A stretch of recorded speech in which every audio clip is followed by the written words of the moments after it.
And tonight on the Daily Wrap, Jeb Bush finally officially launches his campaign for president, but will his last name present headwinds too strong to overcome? We discuss his chances. An NAACP leader finally officially steps down after lying about her race. We have the details. And a CNN anchor finally officially says she's sorry for a controversial comment.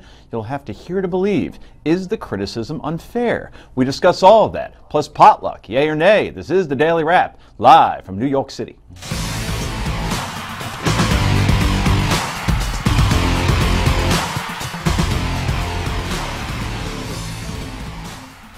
And welcome to the show, everybody. Joining me and Rick Unger tonight, America's pundit and Philly attorney Heather Hansen is back from an extended weekend. Look at you, all tan and whatnot. And finally, Forbes.com columnist and Emmy winner. He is Bill Tucker. Must be Monday Night Football. How are you? That's exactly right. Good. Good to see you. Good to see you. All right. Yes. He's more of a, Don Meredith kind of guy. Cosell. No, I'm not a Howard Cosell kind of guy. Not He's Don, Dandy Don. All right, let's get right to the Daily Download.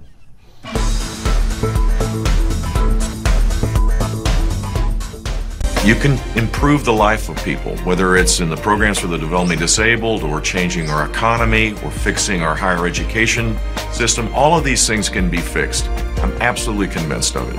What we need is new leadership that takes conservative principles and applies them so that people can rise up. America's best days are in front of us, and we are going to lead the world.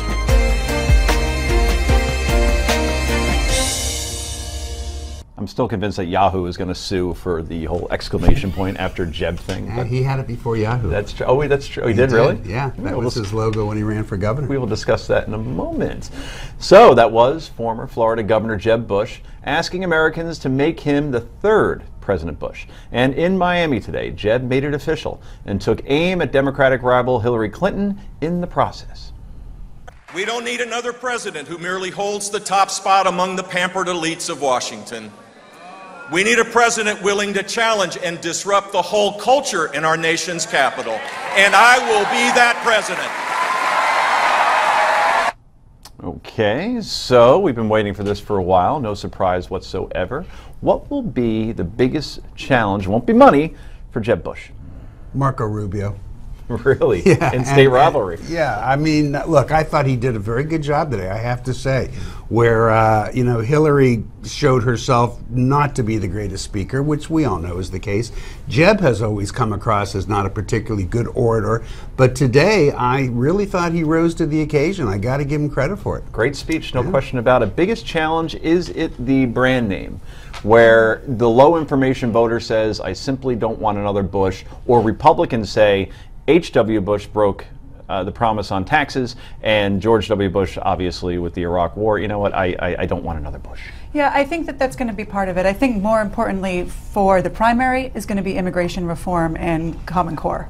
But I have to say I agree with Rick that I thought he did a great job today, and I thought his best moment was in response to the protesters who had on shirts about immigration reform. And he stopped a speech, went off speech, and specifically addressed them and said, I will fix this, and it won't be like by executive order like our current president. I thought that was phenomenal. I loved his speech. I loved the optimism. I love when he talked about joy. And I think if people can, the general public, not people who are in the circle, but the general public can get over the name, I think he is a real person that we shouldn't be counting out. Bill, can he get over the name? I don't think he can.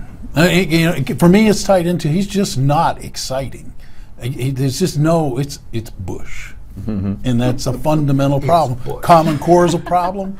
Yes, immigration reform is a problem, but that family name is, I think, a big one for him. I disagree with you, and not that he's likely to get my vote necessarily, right. But I think any of us could write the speech that would take care of the name issue in about 10 minutes. I don't think it's going to be a big problem. Campaigns allow you to do one thing if nothing else, and that's to show who you are. Sure. And Jeb's going to be able to do that. And he got off, to a surprisingly good start today after doing a pretty bad job for the first couple of weeks. So I think he remains the front runner. The one time that he was challenged, not really challenged, it was a pretty easy question by Megyn Kelly, asking about would you do it all over again. It seems like he has a problem criticizing his brother, which will be a very difficult thing when he's running for president, because he won't be running against Hillary Clinton in my estimation. He'll be running against his brother's record, and he's sensitive towards that, and I think that's a very delicate rope to walk. Well, I think there's two things there. One is that the public perception of his brother has gotten a lot better in recent months, and I think now more than 50% actually like the job that he did. I don't buy that. It's, I've seen it. No. The number is normal, but it's not like people are saying, I want George W. Bush to be president again. No, they just like him as a person. And a fonder memory, and he's conducted himself with amazing class since he's left office, because he's barely criticized the president, if at all. Well, I think the other thing, Joe, is that he has learned from his mistake. I think you're absolutely right that he handled Megyn Kelly's question horribly, and even in the aftermath of that did not fix it very well. But I think now he has learned that he has to handle those questions better, and I think he will. Okay. Rick? So, I actually cut him a break on the whole Megyn Kelly thing. I think he misunderstood the question, so I didn't think that it was a big sin, the original answer. The sin was afterwards. Yeah. Right. I don't know why it was so hard for him to say, I just didn't understand the question. The good news is that he made this in 2015 in May, and not September of 2016. So, well, when it comes to conservatism, 2012 Republican Mitt Romney says Bush has a very strong record, saying Bush lived conservatism. Does Jeb's track record prove he has a strong record on conservative principles, Mr. Tucker? Here's the whole problem with Bush, with conservatives within the Republican Party. The Bush family has been the secret power brokers in the Republican Party for a number of years, and conservatives are really very unhappy with the Bushes and the influence. They point to George W. and say, look at the spending, and look at all. Forget the promises on taxes. Look at what George II did in terms of busting the budget, in terms of spending money. Look at what they've done to try to shut down at one point. Remember, shut down competition within the primaries because conservatives felt like the Bush family really wanted to shut them out. Interesting. So, Mitt Romney also weighed in on Hillary Clinton. Let's take a look. Somehow, though, when you see her on a stage or when she comes into a room full of people, she's smiling with her mouth, but her eyes are saying, you know, where's my latte? It just doesn't suggest that she believes everything she's saying. If Mitt Romney wanted to run for president, he's like, I wanted to use that line so badly on the campaign trail. Now I get to a morning show. He showed you today why he lost.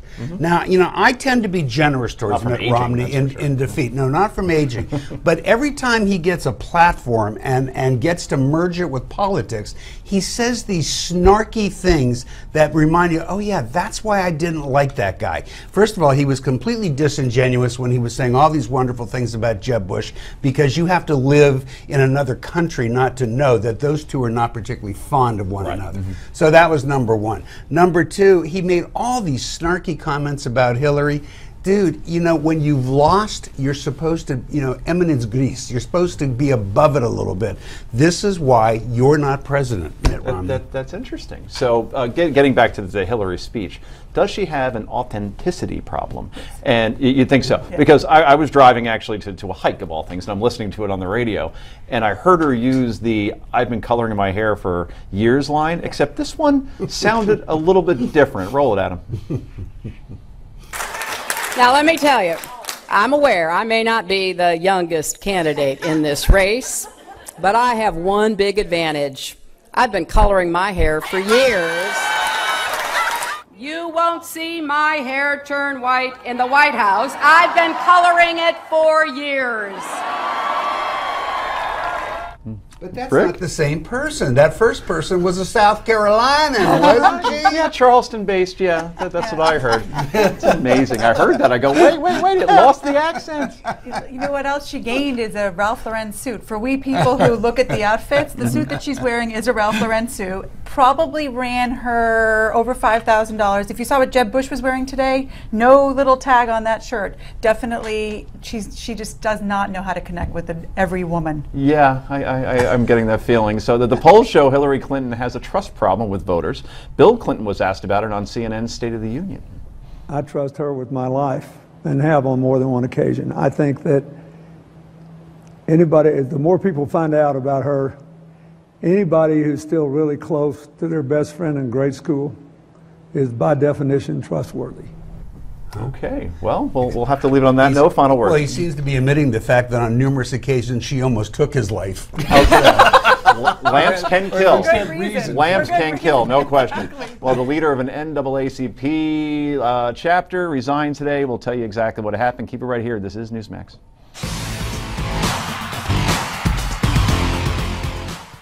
And welcome back to Daily Wrap. I'm Joe Concha, along with my co-host, Chatty Cathy, Ricky Unger, Heather Hansen, and Bill Tucker.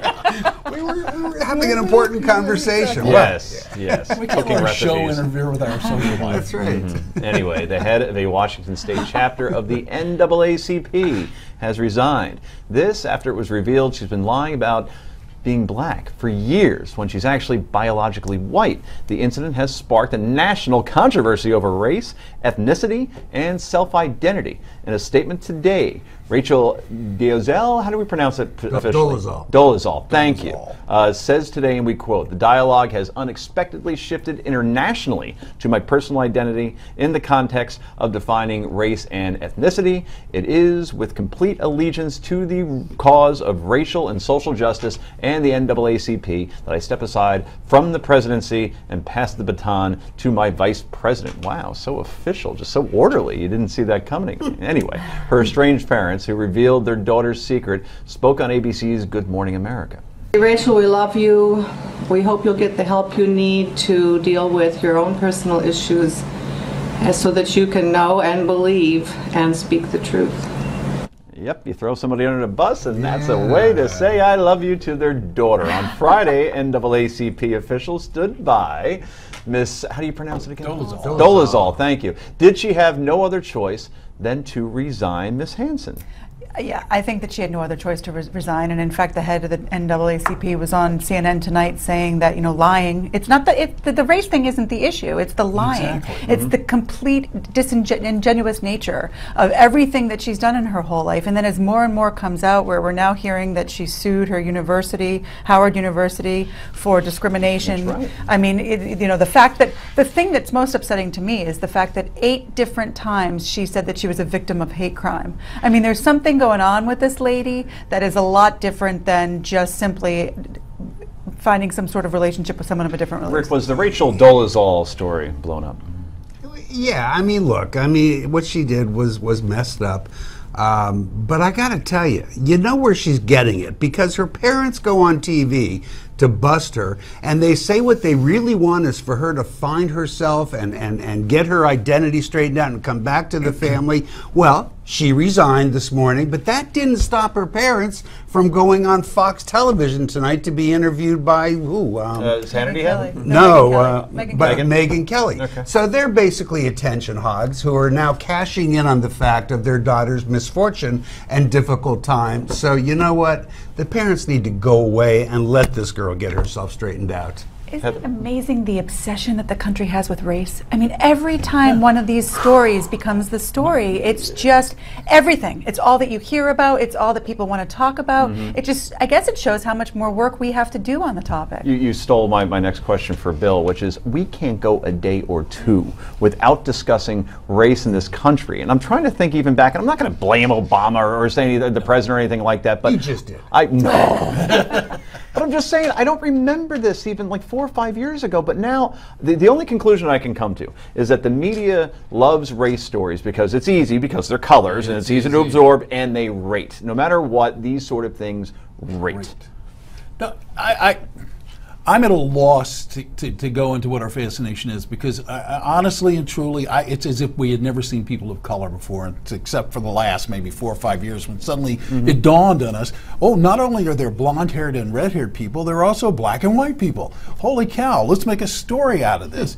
To a certain extent, I'm very sympathetic with this woman, and to a certain extent, I find humor in it. If this woman thinks she's black under the rules of contemporary society, well, then she is black. Because that's what we've come to decide.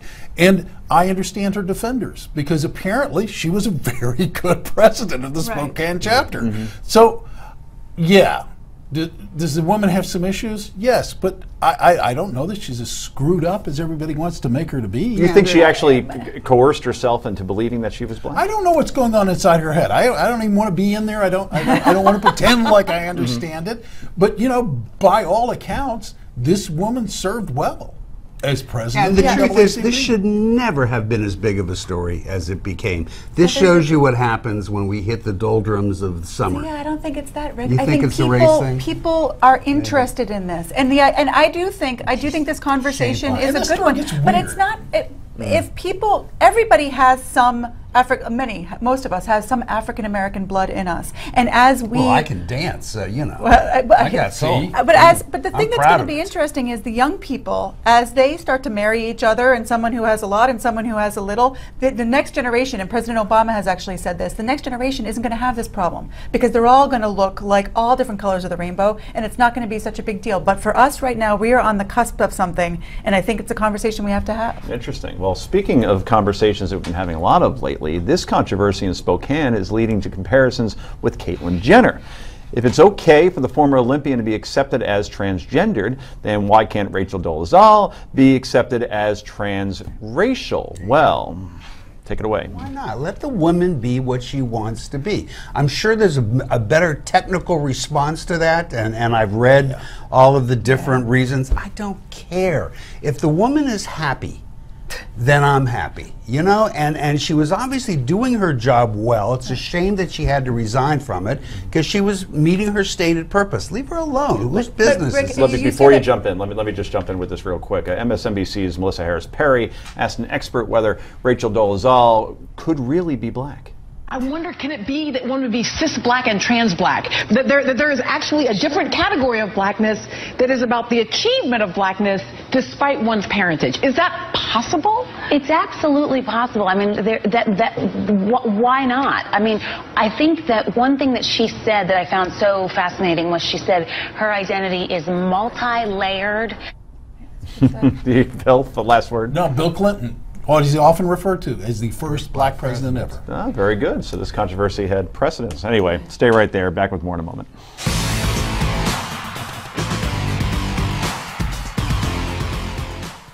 And welcome back to The Wrap. Well, CNN anchor Frederica Whitfield now apologizing for the way she referred to the gunman who targeted a Dallas police headquarters on Saturday. It was very courageous and brave, if not crazy as well, to open fire on the police headquarters, and now you have this scene, this standoff. Now that drew fierce criticism from the Dallas Police Association, which demanded an apology, but Whitfield didn't address the controversy until the next day, Sunday. And yesterday, during a segment on the Dallas Police Department attack, I used the words courageous and brave when discussing the gunman. I misspoke and in no way believe the gunman was courageous nor brave. But that did little to calm the controversy, with the Dallas police group calling it a, quote, flippant non-apology and a further insult to police. So this afternoon, 48 hours later now, Whitfield tried again. I misspoke terribly. I misused those words terribly, and I sincerely apologize for making this statement. And I understand now how offensive it was, and I want to reiterate that in no way do I believe the gunman was courageous or brave. Okay, so I'm going to assume a couple of things here. That we are all in agreement. Maybe we're not. That I wrote that in no way, shape, or form did she actually believe that the gunman was brave or courageous, which some people are actually saying, that this is some sort of underbelly at CNN that's anti-cop, and she was just really saying what she felt. Just a little education for the viewers right now.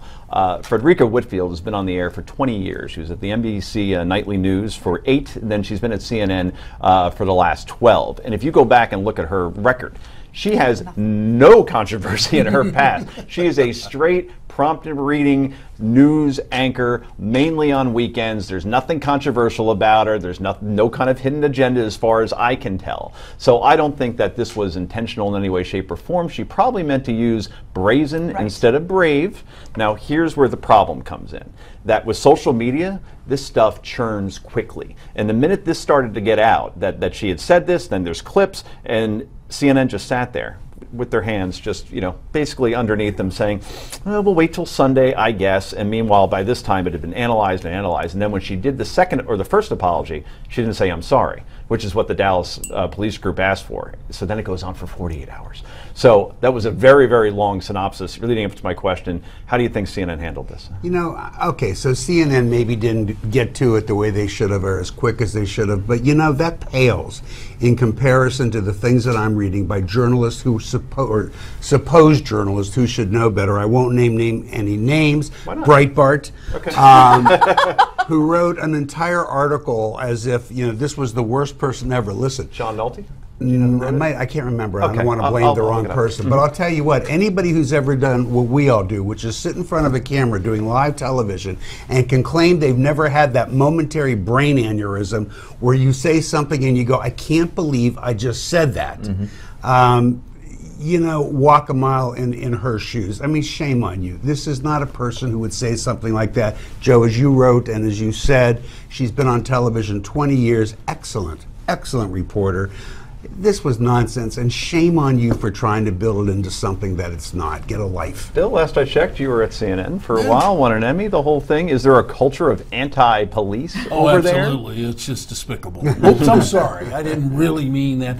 No, you lay out the context exactly. If this were a person who had a history of being this way, it would be understandable. But this is the age of social media, and when you make a mistake, people jump on it and they flog you with it. And maybe CNN, you and I were talking earlier, if CNN had gotten in her ear during the program and said, look, she could have fixed it right then. Just nip it in the bud. I said something before. Boy, I didn't mean it. I said brave when I meant brazen. And I wonder if we should keep making this excuse that it's the age of social media. Just because you're on social media doesn't mean you have to be a moron. Well, you helped me segue perfectly to my next point, which is Bill Maher back in 2001, shortly after 9/11, said that he thought that the 9/11 hijackers were not cowardly and that we were cowardly because we were lobbing missiles from 2,000 miles away or something. He got fired like 2 weeks later. Right. So people were comparing this to that, but there's no comparison. There's no comparison. It was a mistake, and I think that they thought that it was so silly. I mean, I think even her first apology, which wasn't an apology, was sort of like, really, I don't think they're courageous and brave. Yeah. But the rest, there are some people in the public who didn't find it silly, and those people took over the conversation. And it is ridiculous, I agree with you. I don't know that I would have thought to apologize in such a sincere way about something that is so clearly not meant to be And an agree insult. with him or not, Bill Maher meant what he Yes, said. And that's he'll tell you right. to this day he meant what he said, for better or for worse. She did not mean what that. It's just, I can't stand that this is where we have to spend our time these days because people through social media are so ridiculous. And then sometimes the anchor or the host, whoever it may be, takes way too much responsibility for this stuff. Whoever the executive producer was, line producer, segment producer, should have gotten her ear and said, do you realize what you just said? And no one caught it. There was an entire In the staff. commercial break, boom, handle it coming out of the Done, commercial exactly. break. But unfortunately, when you're on camera, you're the only one that's responsible, at least in the eyes of the audience. Anyway, gotta go. Coming up next, we'll tell you how the Supreme Court ruled today on abortion restrictions in North Carolina. And does the GOP have a plan to replace Obamacare? Stay tuned.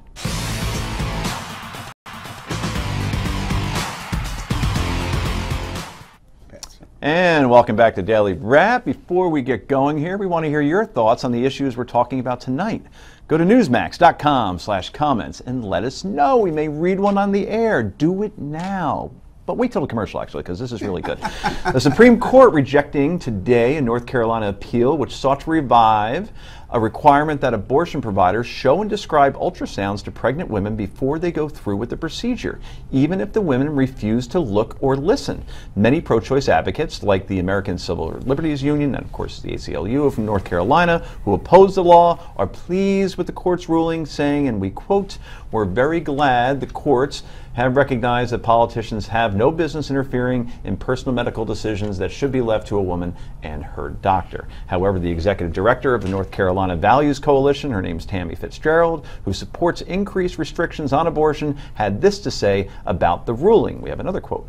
"In another medical procedure, doctors would have the duty to disclose all the relevant information, and yet a procedure as destructive and life-changing as abortion is held to a lower standard." The question is, Mr. Unger, will other states follow suit? You know what? That woman's comment on this was so foolish to the point that it shows you what a bad situation this was. I'm thrilled that the Supreme Court didn't take this case. They shouldn't have. This is whether you are for, whether you're pro-choice or pro-life, this is insane to force this kind of behavior. And yes, other states will now rely on that Court of Appeals decision and challenge these laws. Set the precedent here. Yeah, I think that that's the case, and I agree with Rick. The law is, it's the First Amendment. You cannot force doctors. The state cannot force doctors to say certain things to their patients. You can hold doctors accountable other ways, but you cannot, by state, force doctors to say certain things. And there are other ways, if you're pro-life, to challenge the law. So in Texas right now, they just made it illegal, a number of different hospitals illegal, unless they had actual hospital facilities,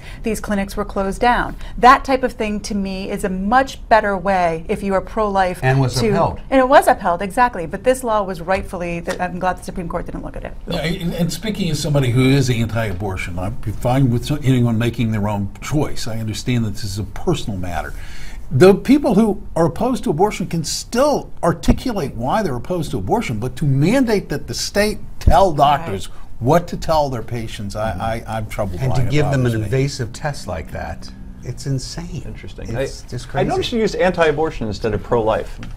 I get that completely. I am anti-abortion. Yeah, okay. But you don't hear it very often. For that. No, I'm not saying you should. I just don't hear it phrased that way very often. Actually, I phrase it exactly the same way as Bill does. You're pro-life. I didn't know that. I am anti-abortion. I'm pro-choice. Yes. I'm anti-abortion, but it's not up to me to tell Heather what to do. It's up to Heather to tell Heather what to do. It is not my place. Rick and I are weirdly in total agreement on this. It is not my place to get involved with, for example, with Heather and say this is what you must do or have to do. You know, the show is touted. Some people have written about it recently that we're not an echo chamber, and here you people are all agreeing with each other on Whitfield. Now but this, we're doing it from different sides. That's what makes it work. That's you know, what makes it interesting. Wow. Okay, I will lay my thoughts on it as well. I am anti-abortion as well, and just the reason being that I just see so many people, particularly girls around my age or a little bit younger, who didn't get married and they want to adopt, and it is impossible to find a baby to adopt for less than like $50,000 because they're at a premium because there just aren't a lot out there. And I don't think the adoption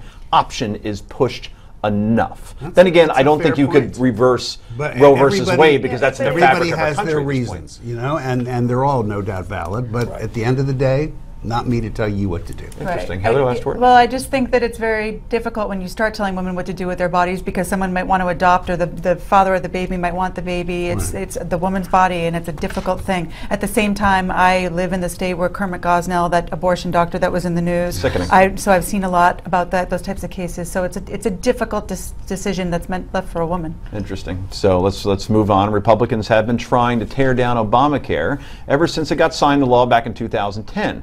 But very little has been said about a replacement. Well, on Fox News Sunday, host Chris Wallace asked Wisconsin Representative Paul Ryan, used to be a VP candidate, you remember, if Republicans in Congress will come up with a way to make sure that the 6 to 7 million Americans depending on those subsidies are not left high and dry in the event the Supreme Court does rule against Obamacare. Ryan insisted the GOP does have a plan. He just couldn't quite get into it at the moment. Take a look. You're saying you guarantee the Republicans will come. We will have a solution, yes. That will make sure that these 6 to 7 million people will be able to keep their subsidies. We will have a solution that addresses this law, that gives people a bridge from Obamacare, and that addresses the people who are getting caught in the crossfire, that are getting caught in this ruling. Well, that's what I want to ask you about. We will have a solution that addresses people who are being caught in this solution. I won't go into all of the details because, quite frankly, Chris, we want to see the nature of the ruling. There are. No, I understand that, but here's the question. Here. Here's the question, Congressman. The answer is yes. We'll have a solution for the people who are caught up in this law, so that they're not left in the lurch. And Wallace pressed further to no avail. So when do you think we will be able to get a clearly defined plan to replace Obamacare? We only have 15 seconds. They're not going to tell you unless the Supreme Court rules in a way that strikes down the subsidies. And their plan will be, we're going to run out of time. We'll do it when we come back. Okay. Well, you handled that perfectly. And coming up next, it's potluck time. Stay right there.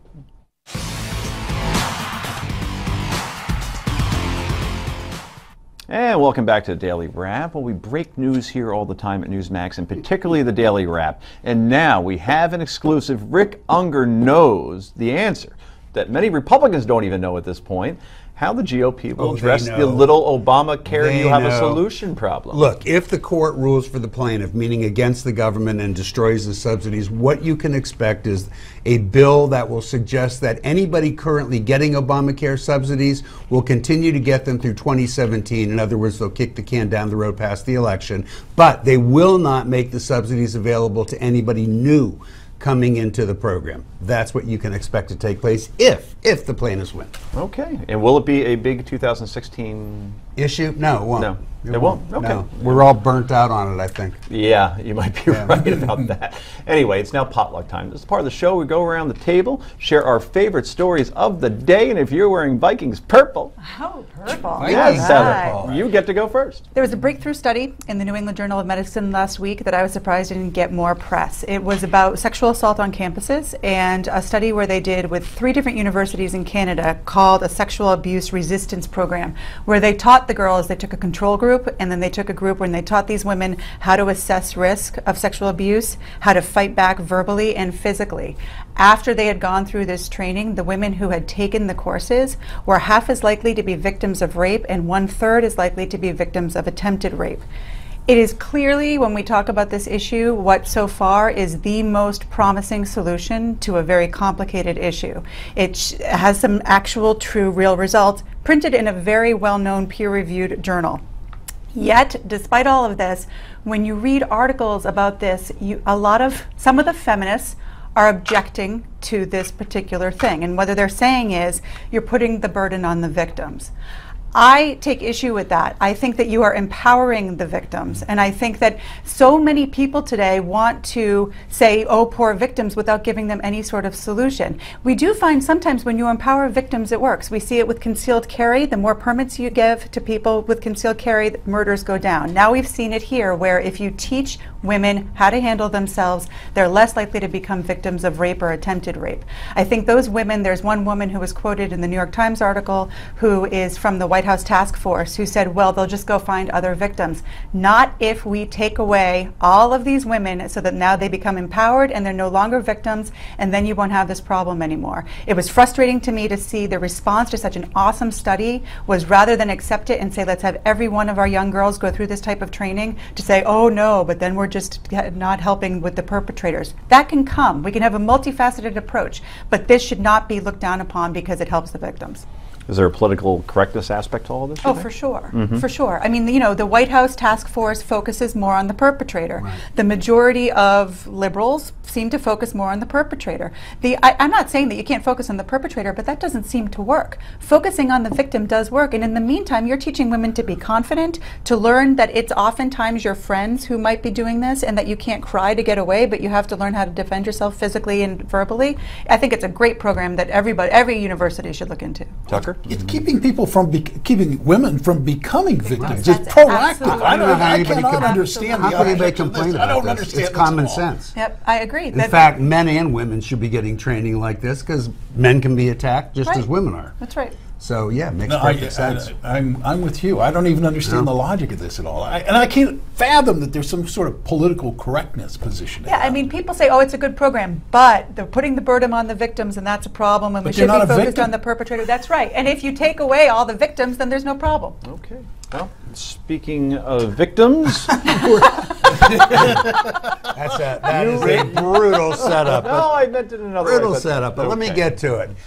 It will come as a surprise to basically none of you that there was much in Hillary Clinton's reintroduction speech on Saturday that I liked. There was a lot of proposals I liked, a lot of ideas that I liked, but there was one thing that was sorely, sorely missing.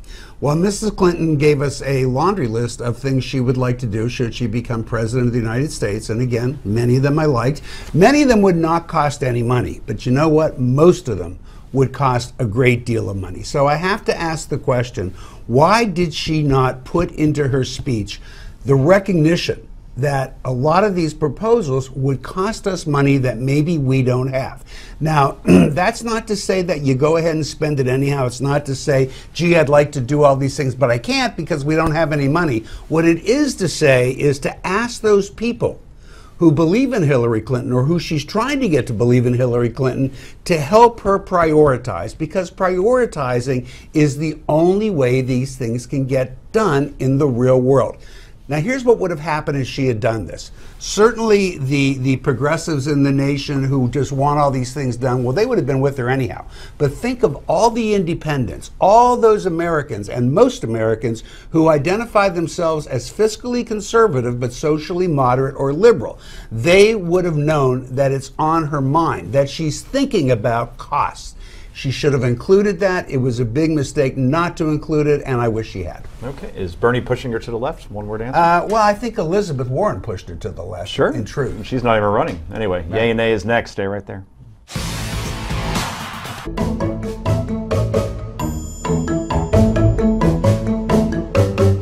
It's happy time, people. Welcome back to Daily Wraps. Time for yay or nay. First up, a new Rasmussen poll on gun control found that more than half of likely American voters would feel safer living in a neighborhood where guns were allowed for self-protection. Of the 977 people surveyed, 68% say they'd be safer with guns, 22%, about 1 in 4, safer with no guns, 10% have no clue. Are you surprised by these results, Heather Hansen? Yay or nay? I'm not at all surprised by these results, and I think that statistics show that if you have guns and know how to use them, you may actually be safer. You have a gun in your house? No. Good. Don't know how to use one. Nothing. This is nothing different than what we've been seeing forever. So not surprising at all. And no, I don't have a gun. I'm just saying that after the whole, what happened obviously at Sandy Hook and just all the momentum that appeared to be the anti-gun movement, it just seems like all that did was have the reverse effect. It didn't have any effect. Most people have felt this way all along, and there was definitely a prejudice in the media, and there for a moment everybody appeared to have switched. But no, that doesn't surprise me. Okay. I wouldn't say it had no effect, though, because gun sales actually went up, and NRA membership actually went up. But it only fueled the other side, is what I'm saying.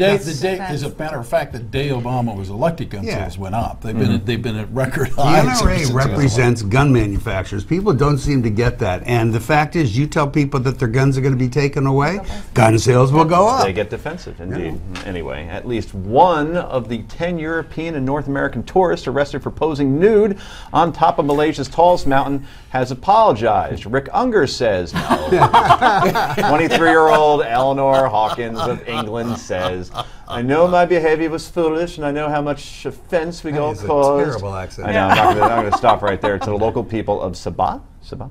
For that, I am truly sorry. The mountain is considered to be a sacred site where spirits of the dead live. What is this, Game of Thrones? 5 days after the photos were taken, there was a devastating earthquake, killing 16 people.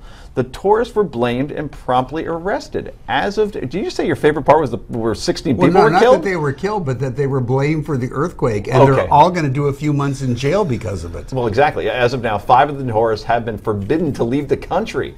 Is Malaysia going a bit too far, Heather Hansen? I think when you go to other countries, you need to know their cultures and you need to know their sacred sites, and you need to honor them appropriately. Do they deserve jail time? No, but you've got to be really careful. That's true. Have you seen the photos? Just now. Okay. I mean, and I totally agree with Heather. It's when you go to another country and you go to another culture, you need to be aware. You may think it's silly, but they don't, and you need to respect that culture. I agree with what you both said, but come on. Yeah. The official position of Malaysia, a country, is that they caused an earthquake? Nah, all right. Well, when George Kirby and Doreen Lucky said I do on Saturday, the pair who got engaged this past Valentine's Day became the oldest newlyweds in the world. The bride is 90 years or 91 years young, and the groom, 103 years old, have been together 27 years and have no regrets about not getting married sooner, saying they simply never bothered with marriage until now. They already have 7 children, 15 grandchildren, and 7 great-grandchildren. Is this the best example men can use with their girlfriends when they start pressuring to get married? Why don't we just wait till we're in our 90s or 100s? Oh, these kids. Today. I want to know why you said that the woman was 91 years young, but the man was 103 years old. Reverse sex. I sense bias there. Okay. I'm just saying. They're adorable. Good for them. Wow, never been accused of bias before. I think it's a great situation. Get married when you want. Don't get married if you don't want to. Is this a personal statement? Yeah. I'm just asking. On your own decision. I thought Heather was going to have a very engaging weekend, but there is no evidence to the contrary. Anyway, Bill, let's move on. Your yay or nay? They're happy. What am I going to? Can't be. No, it's a shame. They shouldn't be happy. No, I'm not saying that. I'm saying, is this an excuse that men use to not get married? Just like, look, let's just wait till we're 103, 91 and call it a day. I think it's a great excuse for men and women to use in saying, look, our relationship's ours. Right. It's another one of those personal decisions. Yeah. Okay. What age did you get married at? I was in my 30s. 30. A specific age, please. He can't remember. You can't remember? Is Mrs. Tucker watching? I was 36, in case Mrs. Unger is watching. How old are you? 36. 36. Yeah, but you got married how long after you met your wife? within 2 months. That is amazing. Ooh, hot stove. And we're And still been married. Yeah, a that's long even more time. All right. amazing. Oh, that's 39. Heather is still very much single and very, very successful. Did you just tell Heather's age? I did, yes. No, I didn't. News Next Prime. J.D. Hayworth is next. We got to go.